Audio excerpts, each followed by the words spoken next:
अल्हम्दुलिल्लाहि वकफ़ा वस्सलामुन अला इबादिहिल्लज़ीना इस्तफ़ा अम्मा बाद। आज हमारा मुज़ाकरा है सुन्नतों का।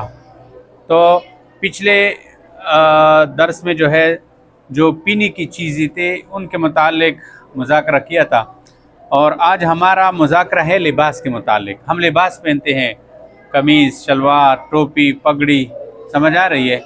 तो ये जो लिबास है ये अल्लाह तबारक व तआला का बहुत बड़ा नेमत है, समझ आ रही है।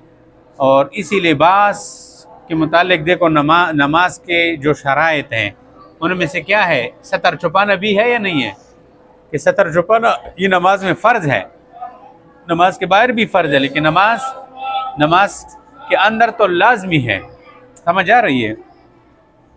तो अल्लाह रब्बुल इज़्ज़त ने देखो हमें लिबास के मुतालिक कितनी चीज़ें दी है। सर्दी वाला लिबास हम पहनते हैं, गर्मी वाला लिबास हम पहनते हैं, मुख्तलिफ़ किस्म।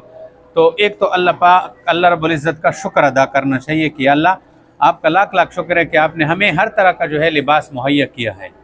और फिर इसके साथ साथ लिबास के मुतालिक जितनी भी सुन्नतें हैं उनको याद रखना चाहिए। तो सुन्नतों में से सबसे पहली सुन्नत ये है कि कपड़ों के रंग तो बहुत सारे हैं, समझ आ रही है, लेकिन आप अलैहिस्सलाम को किस रंग का कपड़ा बहुत ज़्यादा पसंद था, समझ आ रही है। वैसे तो मुख्तलिफ़ रंग आप अलैहिस्सलाम ने इस्तेमाल फरमाए हैं, मसलन पहने हैं, लेकिन सबसे जो पसंदीदा रंग आप अलैहिस्सलाम का था वो कौन सा था, वो सफ़ेद रंग था। क्या था? सफ़ेद रंग के कपड़े आप अलैहिस्सलाम को बहुत ज़्यादा पसंद थे। तो कोशिश करनी चाहिए कि अपने कमीज़ लिबास यानी शलवार कमीज़ में 1 2 3 जोड़े ऐसे होने चाहिए जो सफ़ेद हो, समझ आ रही है।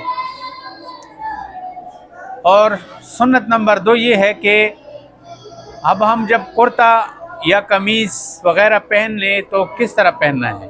तो देखो, पहले दायां हाथ आस्तीन में डालें, उसके बाद फिर बायां हाथ आस्तीन में डालें। इसी तरह पाजामा या शलवार उसमें भी यही तरतीब रखें कि दायां पाँव फिर बायां पाँव डाले। बस ये आसान सी तरतीब है पहनने की, समझ आ रही है।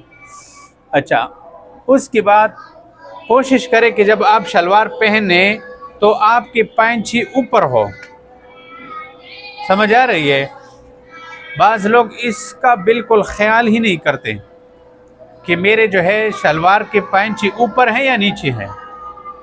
हालांकि हदीस पाक में आता है, रसूलुल्लाह सल्लल्लाहु अलैहि वसल्लम ने फरमाया कि जो बंदा, मसलन पहले ज़माने में तहबंद होते थे, अब भी लोग पहनते हैं, समझ आ रही है, कि तहबंद जो टखने हैं इससे नीचे जिसने लटकाया हो, अल्लाह उसको रहमत की निगाह से नहीं देखते। देख,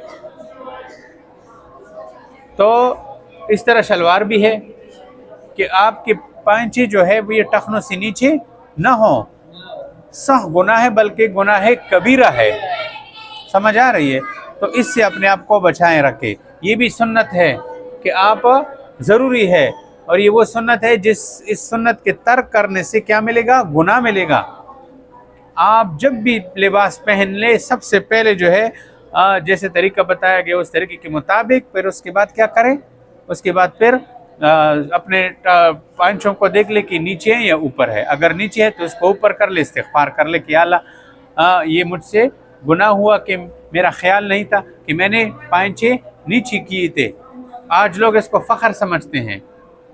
आज औरतों के लिए ये हुक्म है कि औरतें अपने टखनों को, पाँव को छुपाएगी। आज औरतें अपने टखनों को खोलती है और मर्द उसको डांपते हैं। कितनी बड़ी जुल्म की बात है। सुन्नत नंबर 4 ये है कि एक तो हम रोज़ाना कपड़े बदलते हैं। जुम्मे के दिन लिबास मसलन